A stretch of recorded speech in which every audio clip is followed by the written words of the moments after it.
Savez-vous comment être systématiquement heureux? Je n'avais pas de réponse à cette question pour des années, mais maintenant je l'ai et je voudrais la partager avec vous.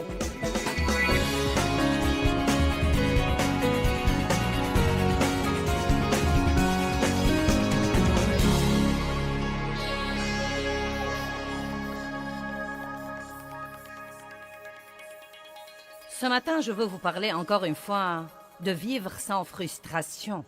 Et je crois vraiment que l'essentiel se réduit à une question. Que voulons-nous sinon être heureux? Amen? N'est-ce pas vraiment ce que vous voulez? Même les autres choses que vous croyez que vous les voulez parce que vous croyez qu'elles vous rendront heureux. Ou, vous savez, si vous aviez plus d'argent ou une meilleure maison, vous seriez heureux. Si votre conjoint était sauvé, vous seriez heureux.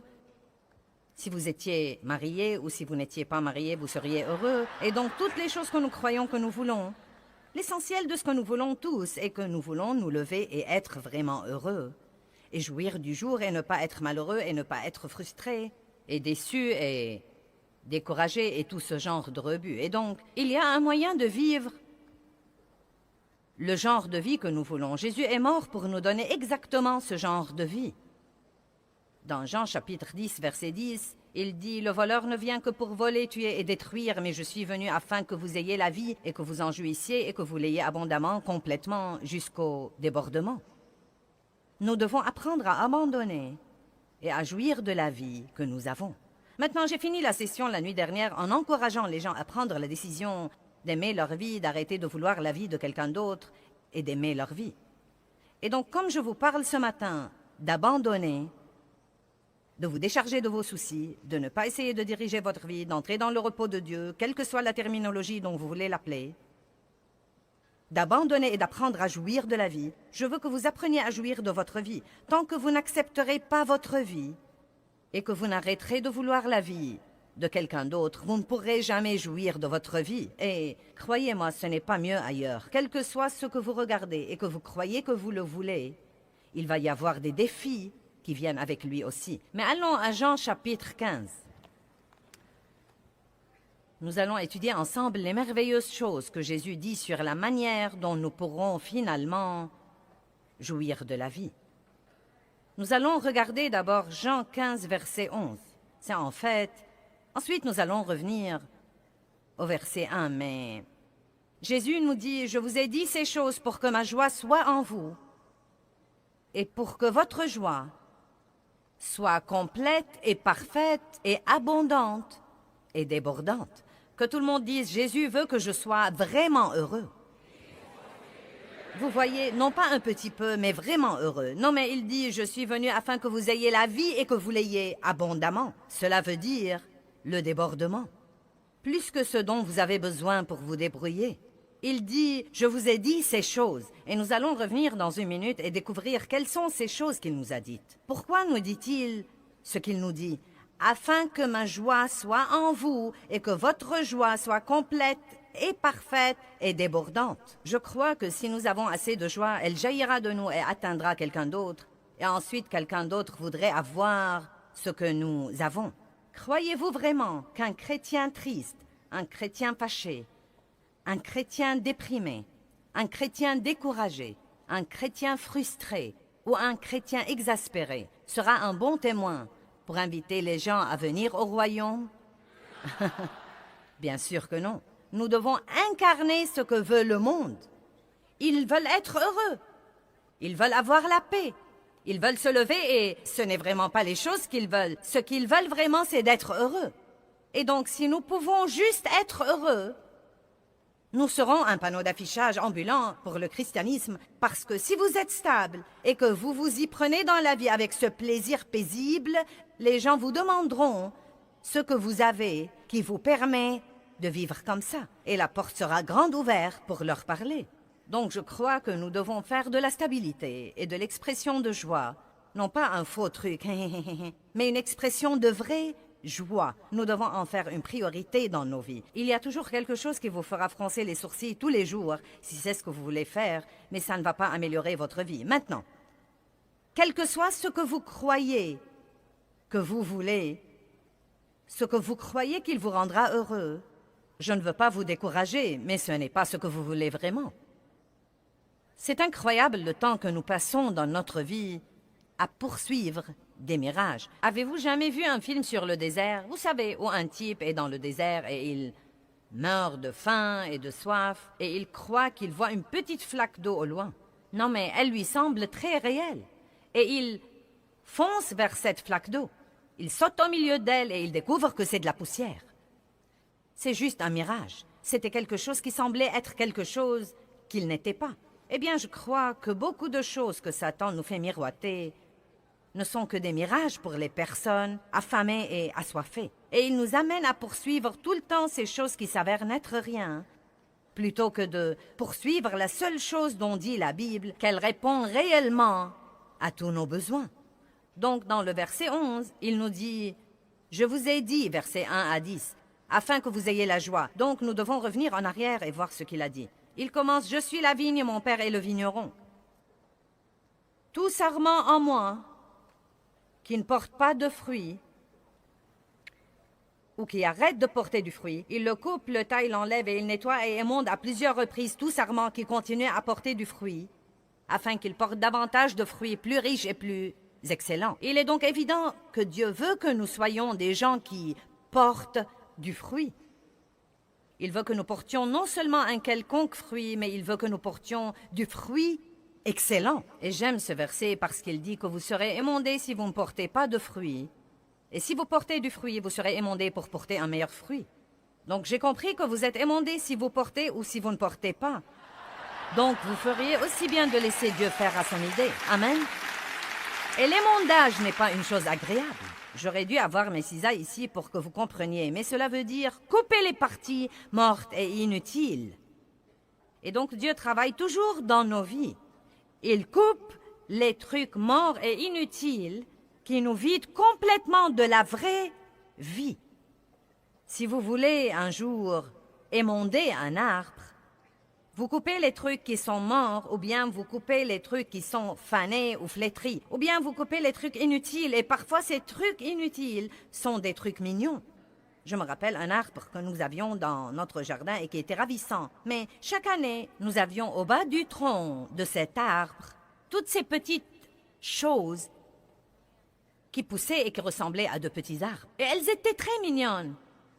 Elles étaient très mignonnes, de petites branches mignonnes qui sortaient du tronc de l'arbre. Mais quand quelqu'un venait émonder nos arbres, il coupait toujours ces petites choses mignonnes parce qu'ils étaient en réalité des branches parasites. Elles ne servaient vraiment à rien. Elles étaient juste là, elles étaient mignonnes et elles vidaient l'arbre de sa vie et empêchaient les vraies branches d'avoir tout ce dont elles avaient besoin. Et donc certains d'entre vous ont quelques branches parasites qui traînent dans votre vie et qui vous vide continuellement de la vie. Et si vous le lui permettez, Jésus viendra émonder ces trucs. C'est tous ces trucs que vous essayez de faire qui ne vous avancent en rien et ne vous servent à rien, ou ces choses que vous croyez que vous devez avoir pour être heureux, et vous êtes frustrés parce que Dieu ne vous les donne pas, et vous réprimandez le diable car vous savez qu'il vous entrave. Et la vérité est que Dieu ne vous donne pas ce que vous demandez, parce qu'il sait déjà que ce n'est pas ce que vous voulez, et vous êtes le seul à ne pas le savoir. Vous devez donc vous fier à Dieu qui fera pour vous ce qu'il y a de mieux. Allez, que quelqu'un loue Dieu.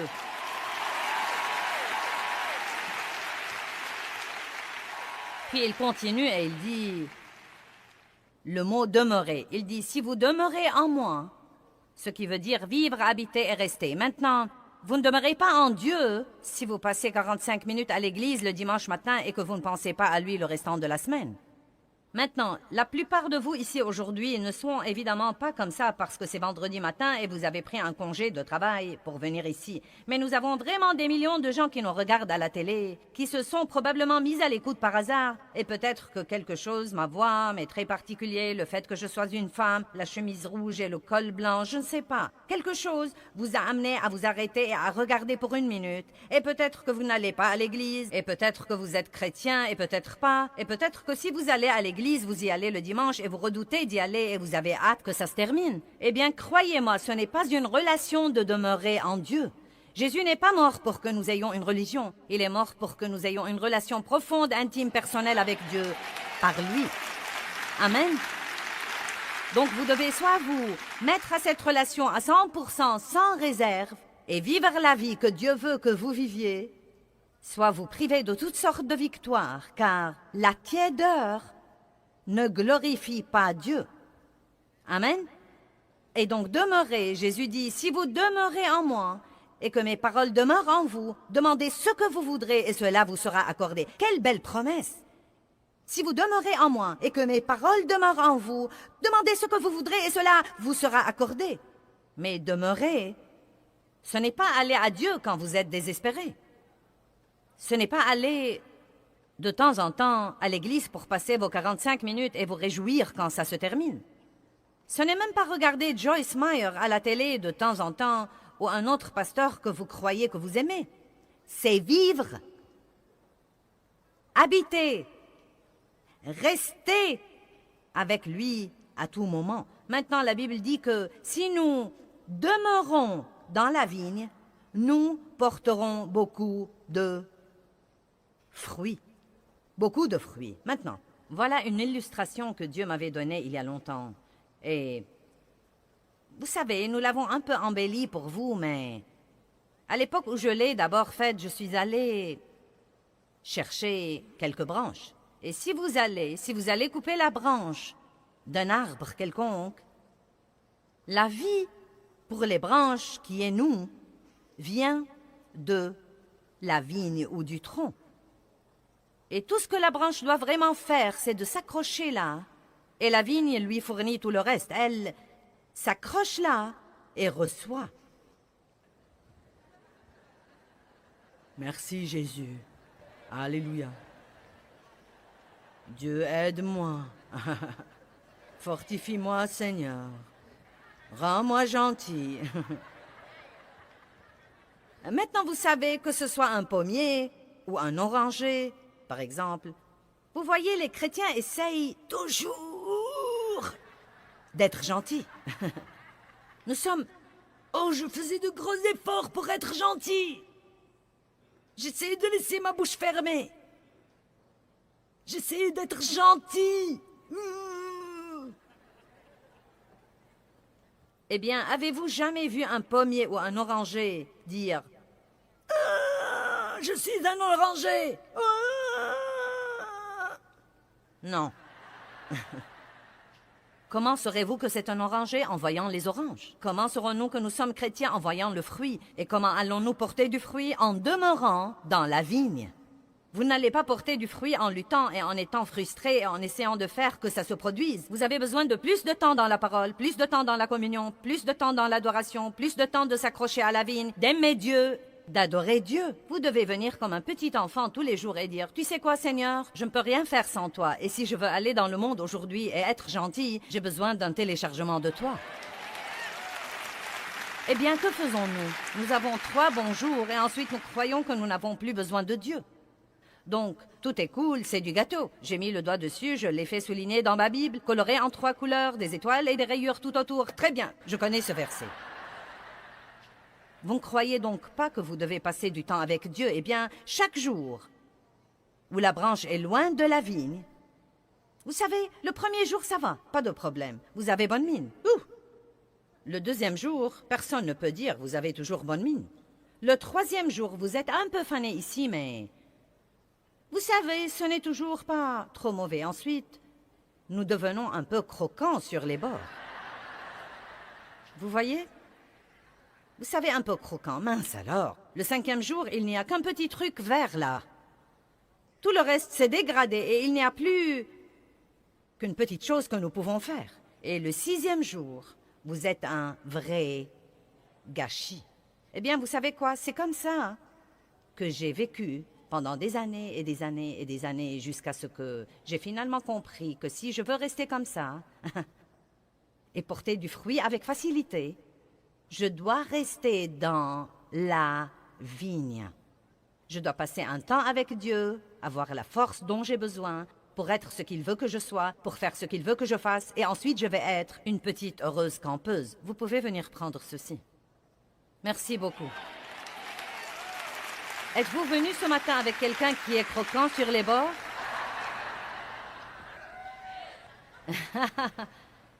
Cet homme là-bas a des ennuis.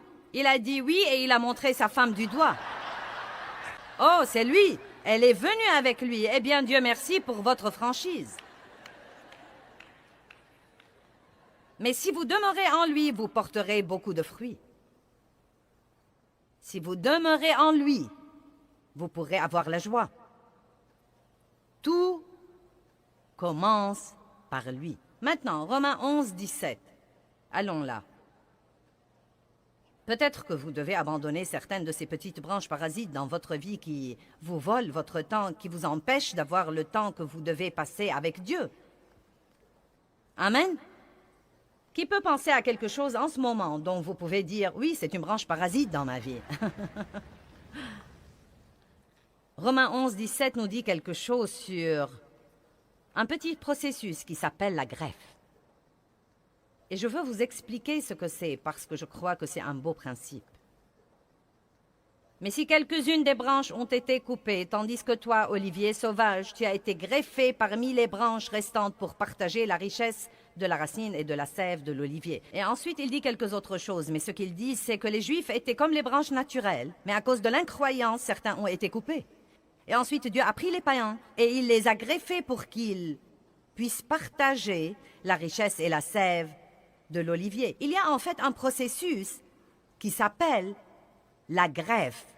Et si vous êtes des botanistes, je crois que ce sont les gens qui s'occupent des arbres et des plantes. Vous comprendrez ça, mais je n'avais pas la moindre idée de ce que c'était. Donc quand je l'ai étudié, c'était passionnant pour moi, car si vous avez une plante qui meurt, et c'est le cas de la plupart des gens, fanée et mourante et à peine survivante de jour en jour, vous pouvez en fait aller à une plante saine et vous pouvez faire une entaille dans cette plante. Vous devez faire une entaille ou une ouverture dans la vigne ou le tronc et vous pouvez insérer cette petite partie morte ou cette partie presque morte et la rafistoler et lui donner un bon système de support. Et si elle reste là, la vie de la vigne sera injectée dans cette branche malade et dans quelque temps, elle sera saine et rétablie.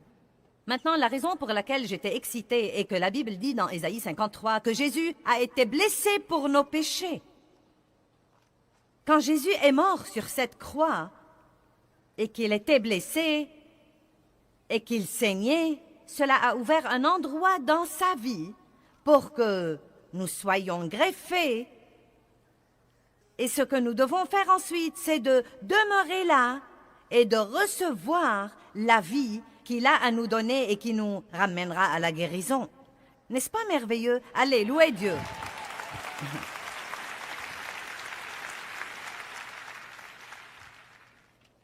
Je veux donc m'arrêter là pour un instant avant de parler d'autre chose aujourd'hui. Je veux vous dire que la première chose que vous devez faire comme nouveau croyant, quand vous avez été greffé dans cette vigne et que vous êtes un nouveau croyant et que vous venez comme une branche malade et que vous avez tous ces problèmes, tous ces complexes, vous avez été maltraité dans le monde, vous avez été gâché, vous avez fait beaucoup de choses mauvaises, beaucoup de mauvaises choses vous sont arrivées, vous avez de mauvaises idées maintenant, beaucoup de mauvaises attitudes, vous avez besoin de beaucoup de guérison. Et Dieu nous offre la guérison. Et je crois qu'une des erreurs que fait le christianisme en général et les enseignants chrétiens et les leaders chrétiens et les leaders dans l'Église, c'est que les gens viennent à l'Église et tout de suite nous voulons leur donner quelque chose à faire. Nous voulons leur donner toutes ces directives et cette réglementation sur la manière dont ils devraient se corriger et nous croyons qu'il est important de les brancher quelque part et leur faire participer au service. Et croyez-moi, je comprends tout ça et je crois qu'il y a un lieu de le faire, mais je vais vous dire ce qui manque beaucoup de fois. Les gens ne prennent jamais le temps dont ils ont besoin pour la guérison dans leur vie. Et ensuite, nous nous retrouvons à l'église avec un tas de guérisseurs blessés, une bande de gens qui vont ça et là et essayent d'aider les autres, mais qui n'ont jamais pris le temps de s'aider eux-mêmes.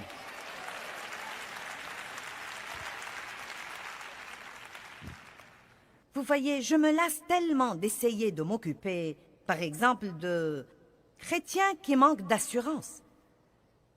Essayez de travailler avec des gens dans le monde des chrétiens qui sont susceptibles et facilement offensés et blessés à tout bout de champ. Et si vous faites un petit commentaire qui les blesse et qui ne leur plaît pas, il se fâche pour 3 ou 4 semaines. Vous savez quoi? Vous savez, c'est le résultat de quoi? C'est le résultat de quelqu'un qui n'a jamais pris le temps d'être guéri lui-même de l'intérieur, et maintenant il est dans le corps de Christ et il essaye de fonctionner et d'avoir un ministère et de faire ceci et cela. Et il devient vraiment un problème parce que il n'a jamais pris le temps de décharger ses propres problèmes.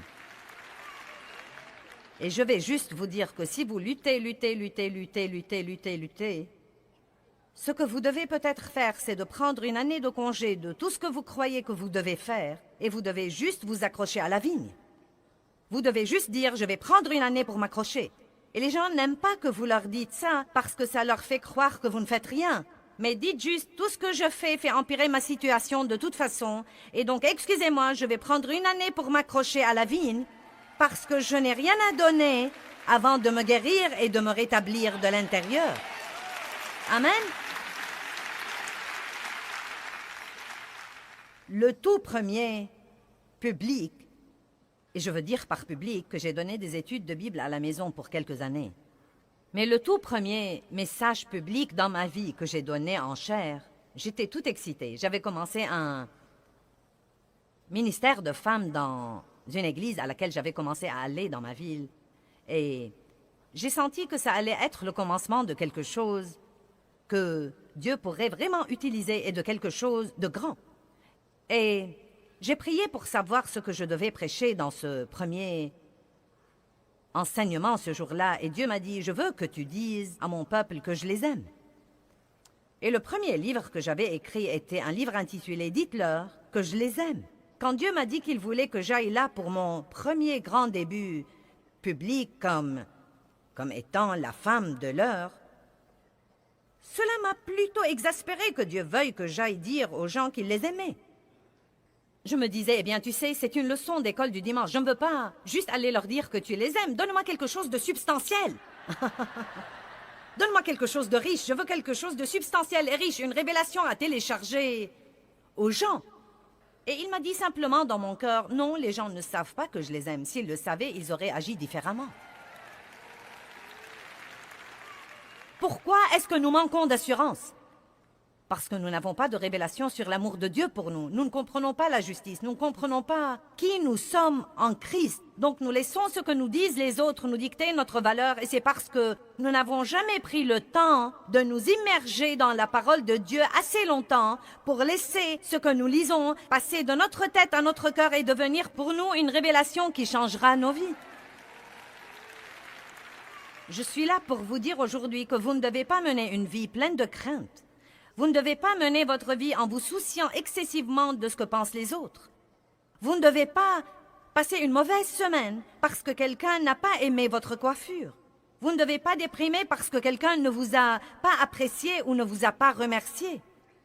Vous ne devez même pas passer une mauvaise semaine parce que vous vous êtes levé après avoir projeté d'être saint et vous avez tout raté après votre sortie du lit. Si vous savez que vous êtes en Christ et si vous comprenez l'amour inconditionnel de Dieu, non mais vous l'avez. Je ne veux pas dire que c'était un petit enseignement que vous avez écouté, mais vous l'avez. Il est certainement au-dedans de vous. Vous êtes enraciné et fondé dans l'amour de Dieu. Non mais personne ne peut vous l'enlever. Vous devenez une personne différente.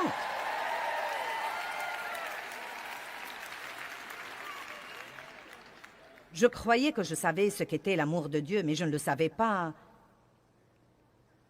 Et donc, toute cette première année de mon ministère, j'ai consacré mon temps d'études personnelles privées à l'étude de l'amour de Dieu pour moi. J'avais été victime d'abus sexuels dans mon enfance et je n'ai pas compris l'amour comme il faut, surtout pas l'amour inconditionnel. Il me semblait que, quand j'étais jeune, si je travaillais, ça m'évitait beaucoup d'ennuis à la maison. Et donc, je suis devenue un bourreau de travail pour avoir de la valeur. Et certains d'entre vous tirent leur valeur d'être perfectionnistes et, vous savez, nous la tirons en partie de notre physique et en partie de nos connaissances et toutes ces autres choses dont nous devons tirer notre valeur. Nous devons la tirer de qui nous sommes en Christ. Et donc Dieu a pris une année entière.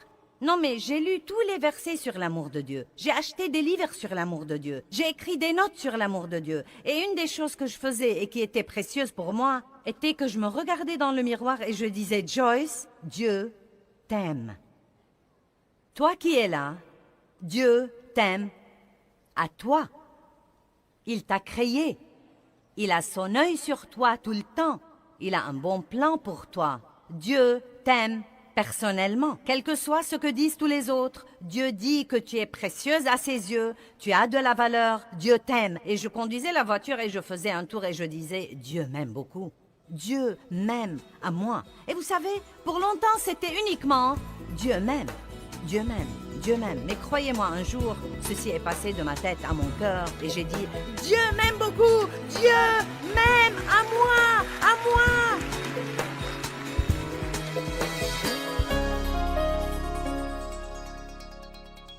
Eh bien, je veux personnellement vous encourager à être heureux de qui vous êtes. Comprenez que Dieu a fait de vous quelqu'un de spécial et célébrez vous.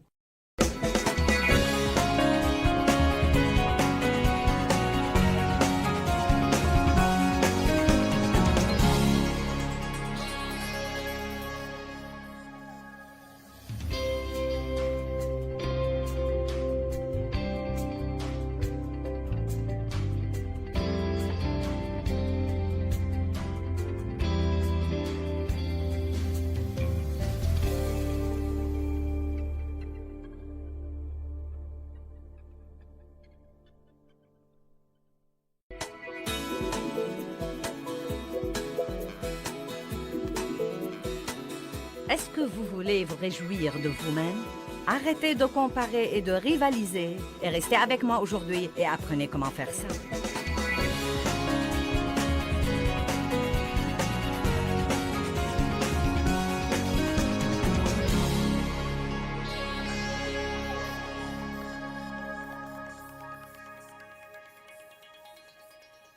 Si mon mari vient me dire, tu sais quoi, je voudrais passer la journée avec toi. Eh bien, que veux-tu faire? Oh, peu importe, je voudrais juste passer la journée avec toi. Vous savez, il ne s'agit pas tant de ce que nous ferions ensemble que du fait qu'il voulait vraiment être avec moi. Et je crois que nous nous laissons entraîner par le truc. Dieu, que veux-tu que je fasse? Que veux-tu que je fasse? Que veux-tu que je fasse? Je dois lire mes 6 chapitres et prier pour 1 heure et parler en langue et faire ceci et faire mes confessions et faire quelque chose d'autre et dip dip dip dip dip dip. Et je ne crois pas que tout cela impressionne Dieu. Je crois que nous devons juste être là et nous allons parfois lire et parfois prier et parfois chanter et nous allons parfois rire et parfois pleurer et j'ai beaucoup pleuré en ces temps-là. Mais écoutez, croyez-moi, si vous prenez une partie de votre temps et que vous la consacrez pour être avec Dieu, être avec Dieu, et si vous prenez délibérément le temps pendant ce temps pour recevoir, très souvent quand nous entrons dans notre temps avec Dieu, nous essayons de lui donner. Il n'a pas besoin de ce que vous avez, à part votre adoration. Dites-lui donc, Dieu, j'ai besoin de toi. Je reçois le pardon de mes péchés. Beaucoup de fois, nous demandons des trucs et nous ne prenons jamais le temps de les recevoir. Oh Dieu, pardonne-moi s'il te plaît. Dieu, pardonne-moi, pardonne-moi. Pourquoi ne pas prendre le temps pour dire « Je reçois ton pardon. Je reçois ta miséricorde. Je reçois ta grâce et je reçois ta force pour faire tout ce que je dois faire aujourd'hui. Je les reçois de toi. » De toute façon, quoi que vous vouliez comprendre de ça, j'ai senti que Dieu m'a dit de vous dire que vous devez prendre le temps de vous guérir. Vous devez prendre le temps de vous guérir et de vous rétablir. Vous devez recevoir une révélation sur l'amour de Dieu. Vous devez laisser Dieu vous sécuriser quant à qui vous êtes en lui avant d'aller dans le monde et avant d'être en but au tir de nouveau. Amen? Écoutez-moi bien. Saul lançait des projectiles à David. Et les Sauls de ce monde nous lancent toujours des projectiles aujourd'hui. Vous ne pouvez pas vivre dans le monde et ne pas recevoir de projectiles. Vous devez apprendre à être assez fort pour ne pas être dévasté par ce genre de trucs. Amen? Donc, pensez à un patient. Je pensais à quelqu'un qui a eu un accident grave. Et si vous êtes dans le monde depuis quelque temps, cela ressemble plutôt à ça. Vous sentez que vous avez eu un accident grave. Mettons que l'ambulance vienne vous prendre et qu'on vous mette aux soins intensifs. Personne ne s'attend à ce que vous fassiez quoi que ce soit. On veut que vous soyez aussi immobile que possible et on vous accroche toutes sortes imaginables de tuyaux. Et vous êtes juste couché là. Et en fait, plus vous essayez de bouger, plus on va vous dire restez immobile. Si vous essayez de faire quoi que ce soit, on vous dira non, tu devrais te reposer. Je crois parfois que le diable nous crie toujours dans les oreilles, eh bien, que vas-tu faire? Que vas-tu faire? Que vas-tu faire? Que vas-tu faire? Il faut plus de discipline pour ne rien faire pour quelque temps et de prendre le temps de guérir qu'il n'en faut pour entrer dans un autre comité et rester occupé pour une autre année. Si vous allez applaudir, ne vous arrêtez pas à mi-chemin.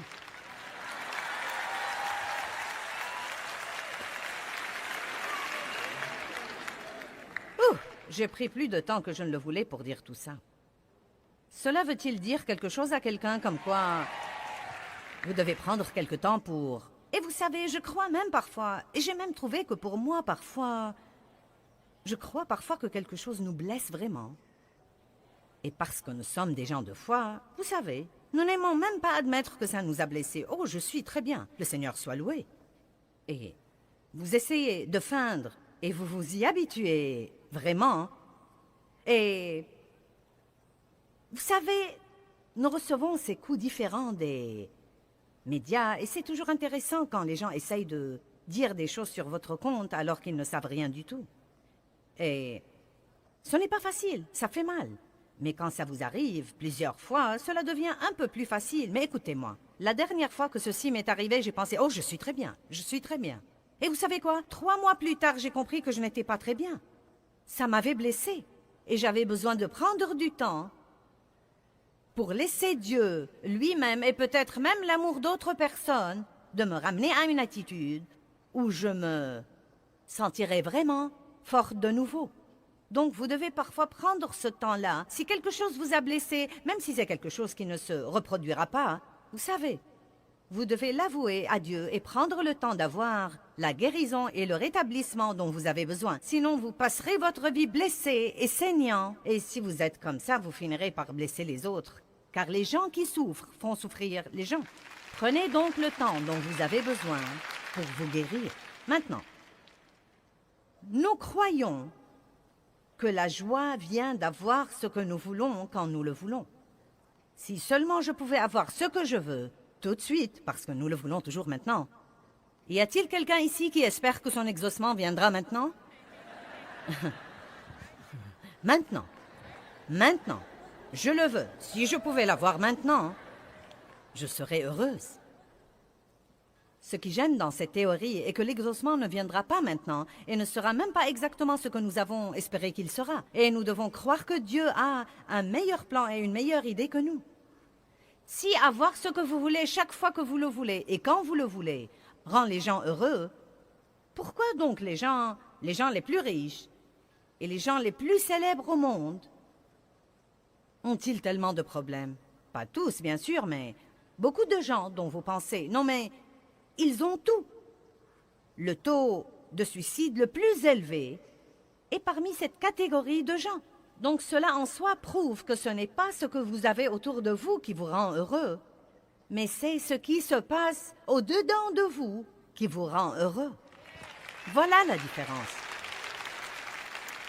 Donc j'ai vécu toutes ces années et j'ai commencé à parler la nuit dernière de toutes les choses qui me faisaient penser. Eh bien, si seulement je pouvais changer ceci, et si seulement je pouvais changer cela, je serais heureuse. Et si je pouvais avoir ceci, je serais heureuse. Ou avoir cela, je serais heureuse. Et il m'a fallu tant d'années pour me rendre compte que ce n'est pas vraiment ce qui me rendrait heureuse. Et pendant toutes ces années où je poursuivais ces mirages, j'étais vraiment frustrée. J'ai dit hier que la grâce est la puissance de Dieu qui nous aide à faire ce que nous devons faire. La grâce est la puissance de Dieu qui change ce qui doit être changé dans nos vies. C'est la puissance de Dieu qui nous change. C'est la puissance de Dieu qui change nos circonstances. C'est la puissance de Dieu qui change les personnes dans votre vie qui ont besoin de changer. Combien d'entre vous ont un projet en cours dans votre vie ou quelqu'un sur qui vous travaillez? Eh bien, vous n'êtes pas le potier. Et il vous serait probablement reconnaissant si vous rentriez chez vous et vous le dispensiez du tour de potier. Et si vous compreniez que vous n'êtes pas le Saint-Esprit Junior et que Dieu n'a pas besoin de votre aide. J'étais très occupée à essayer de me changer et j'ai essayé de changer ma personnalité. La femme de mon pasteur était vraiment douce et toute petite et blonde avec des yeux bleus et j'étais vraiment comme un éléphant dans un magasin de porcelaine. Et donc, quand elle disait quelque chose, c'est à peine si on l'entendait. Et quand je disais quelque chose, tout le monde l'entendait. Donc j'ai essayé d'être comme elle. J'ai voulu avoir une relation avec elle parce qu'elle était la femme du pasteur et après tout, vous savez, si on peut être en relation avec les gens importants, cela nous profiterait sûrement. Et vraiment, il y avait quelque chose qui clochait. Il semblait que nous ne pouvions pas nous entendre, vous savez. Et j'ai finalement découvert que j'essayais de lui ressembler et qu'elle essayait de me ressembler. Le diable l'avait convaincue qu'elle était effacée et mollasse et faible, et qu'elle devait être plus hardie et plus agressive et plus directe. Et il m'a convaincue que j'étais une grande gueule et odieuse et que je devais être douce et gentille comme elle. Et je me demande combien de gens au monde essayent d'avoir des relations, mais ils ne sont pas leur vrai moi. Ils ont les yeux sur quelqu'un d'autre et souhaitent être comme cette autre personne. Et ils sont loin de se douter que cette personne a les mêmes sentiments. Je suis heureuse de pouvoir aller déjeuner avec Darlene aujourd'hui sans vouloir être comme elle et être heureuse d'être moi. Mais il y a eu une époque où je n'étais pas du tout comme ça. J'aurais pensé, oh, si seulement je pouvais chanter comme ça. Si seulement j'avais des cheveux blonds, si seulement je pouvais porter une robe sur mon jean et être superbe là-dedans. J'y ai pensé ce matin quand elle était là. Je l'ai vue porter ce qui a l'air d'être une paire de rideaux de fenêtre et ça lui allait à merveille. Non, mais elle peut enfiler n'importe quoi et mettre une ceinture dessus et la descendre jusque-là et mettre une paire de bottes et rejeter ses cheveux en arrière et sortir et être superbe. Pas moi, mince alors. Je dois travailler là-dessus.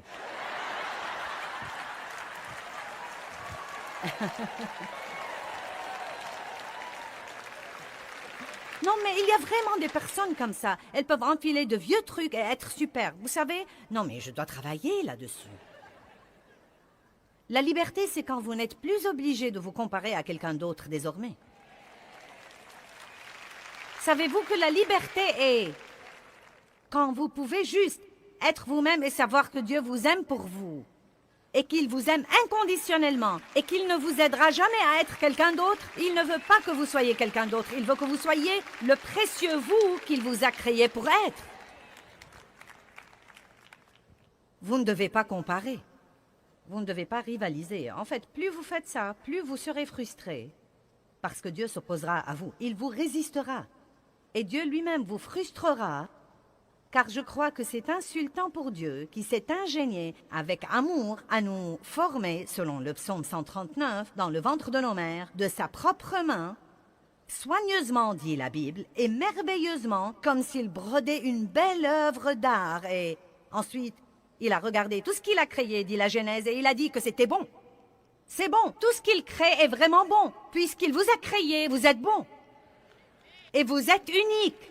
Et il ne veut pas que vous essayiez d'être quelqu'un d'autre. Maintenant, je ne dis pas que les gens ne peuvent pas être un exemple pour nous. Ils peuvent être un exemple, mais ils ne peuvent pas être un modèle. Ils ne peuvent pas être le modèle selon lequel nous vivons et nous croyons que c'est comme ça que nous devons être. Amen. Je n'aimais pas mes dons et mes talents. Je n'ai jamais été douée pour les travaux manuels. Non, mais vous savez, je ne veux pas vous choquer, mais je suis comme... Je ne m'intéresse pas à la cuisine ou... Vous savez, à rien de tout ça. Vous savez, c'est comme... Non, mais Darlene m'a dit un jour, « Est-ce que tu aimes cuisiner quand tu as du temps libre ?» Je lui ai dit non. Tu te souviens? Mais elle aime ça. Non, mais elle adore ça, vraiment. Non, mais comme... J'étais avec Martin l'autre jour et il m'a dit qu'il allait venir avec sa famille passer 2 semaines chez nous. Et j'ai compté les personnes qui seront dans une même maison. C'est comme... Combien? Il y a 6 enfants et leurs parents. Ça fait 8 et ensuite vous avez vous et Marc. Et 3. Donc ça fait 5 et 8. Ça fait 13 personnes dans une même maison pour 2 semaines. Il n'y a pas moyen que je fasse ça. Non mais je peux vous mettre dans un bel hôtel, mais vous n'allez pas loger chez moi. Vous feriez bien de passer un soir dîner chez moi.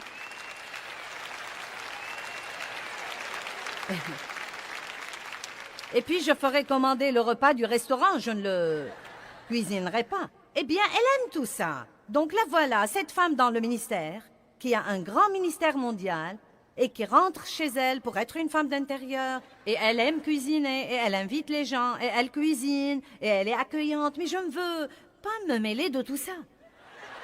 Rien de ça.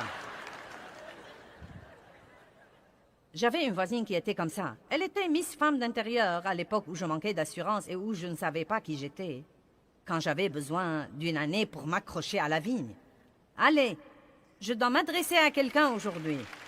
Quand j'avais besoin de cette année pour m'accrocher à la vigne, pour m'accepter et m'aimer, Dieu a dû régler quelques trucs en moi avant de pouvoir travailler par moi. Il y a des gens parmi nous aujourd'hui et des gens qui nous regardent à la télé. Vous voulez que Dieu fasse quelque chose de grand par vous, mais vous ne lui permettez de rien faire en vous.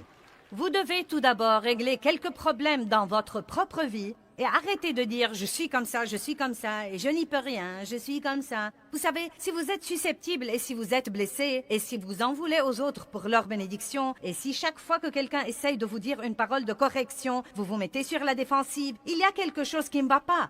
Et ce n'est pas la faute à quelqu'un d'autre, c'est votre faute à vous. Et vous devez vous réunir avec Dieu, vous accrocher à la vigne assez longtemps pour découvrir ce qui cloche chez vous ou ce qui ne va pas chez vous pour que vous puissiez vous guérir et être heureux.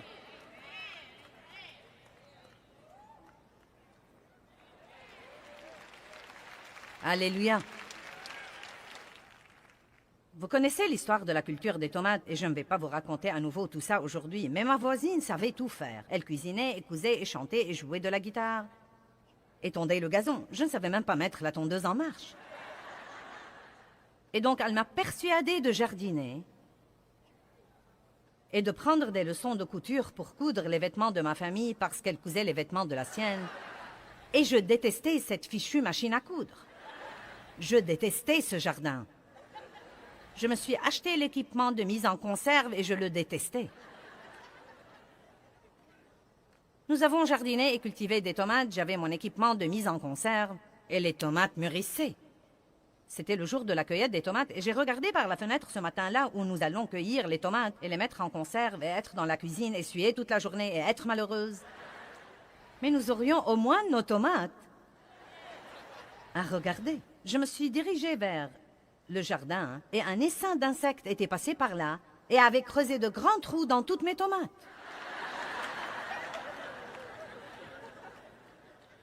Et je n'ai pas compris parce que j'avais prié sur mes tomates. J'étais une femme de foi. J'avais prié sur mes tomates et j'avais oint ces tomates. Ma voisine avec qui j'allais mettre les tomates en conserve, nous vivions dans un lotissement. Sa maison était à côté de la mienne, pas plus loin que le bout de l'estrade.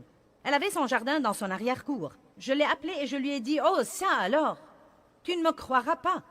Les insectes sont venus la nuit dernière et ils ont creusé des trous dans nos tomates. Elle a couru dehors, puis elle m'a dit « Les miennes sont excellentes. » Maintenant, j'étais vraiment vexée. Bien Dieu, je suis une femme de foi et de puissance. J'ai prié sur mes tomates, je doute qu'elle ait même prié sur les siennes. Pourquoi les insectes ont-ils mangé mes tomates et pas les siennes? Il m'a dit « Je ne t'ai jamais dit de cultiver des tomates, je ne suis donc pas obligée de protéger tes tomates. »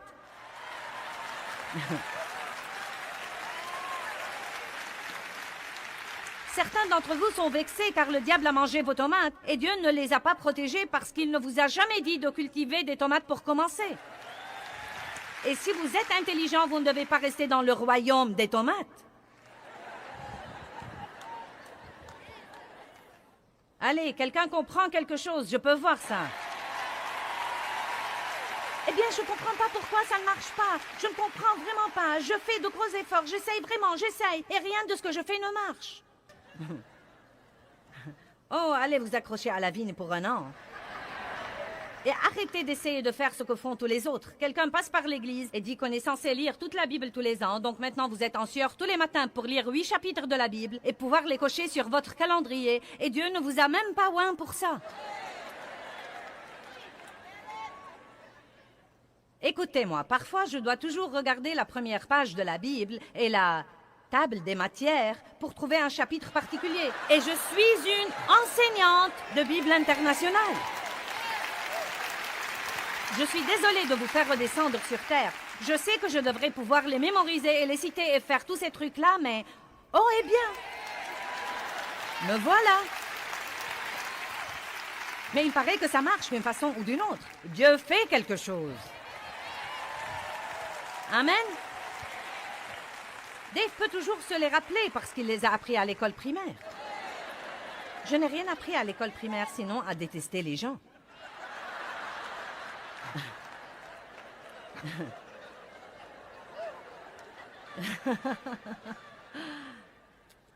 Je n'ai pas eu l'occasion d'être élevé comme tous les autres. Et Dieu choisit les choses faibles et les choses folles du monde pour confondre les sages, et je ne suis pas censée être comme tous les autres.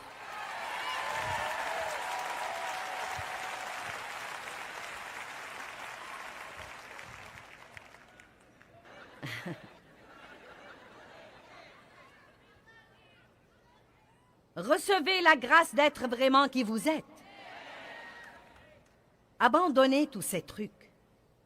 Jouissez de votre vie, mais vous n'allez pas jouir de votre vie si vous ne vous aimez pas. Vous devez commencer par vous aimer vous-même. Et cela veut dire ne plus regarder ce que tous les autres savent faire et vouloir le faire vous-même. Je me suis armée de patience et j'ai cousu 2 choses à mon mari. Je lui ai cousu un short et une chemise.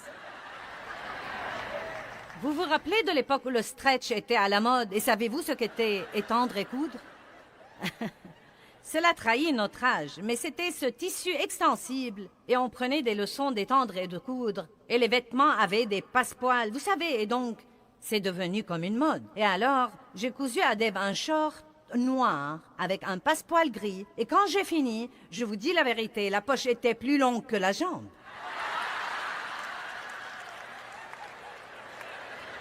La jambe était jusqu'ici et la poche jusque-là. Ensuite, un jour, j'ai ourlé la manche de sa chemise et je l'ai ourlé d'en haut au lieu d'en bas. Et j'ai dû m'asseoir au sous-sol avec ce petit truc pour le défaire.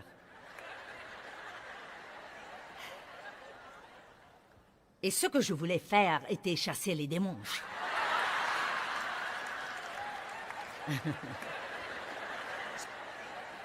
Je voulais aller imposer les mains sur les malades.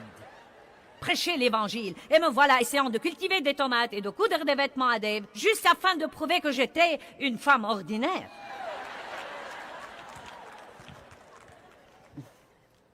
Vous savez quoi? Je suis la femme la plus ordinaire qui soit, parce que je suis ce que Dieu veut que je sois, et tout ce que je dois être dans la vie, et ce qu'il veut lui-même que je sois. Ne vous asseyez jamais dans l'assemblée pour regarder quelqu'un sur l'estrade et souhaiter être à sa place. Ne faites jamais ça. Vous insultez Dieu beaucoup quand vous faites ça. Vous devez être satisfait de votre don et de votre personnalité et de ce que Dieu vous a appelé.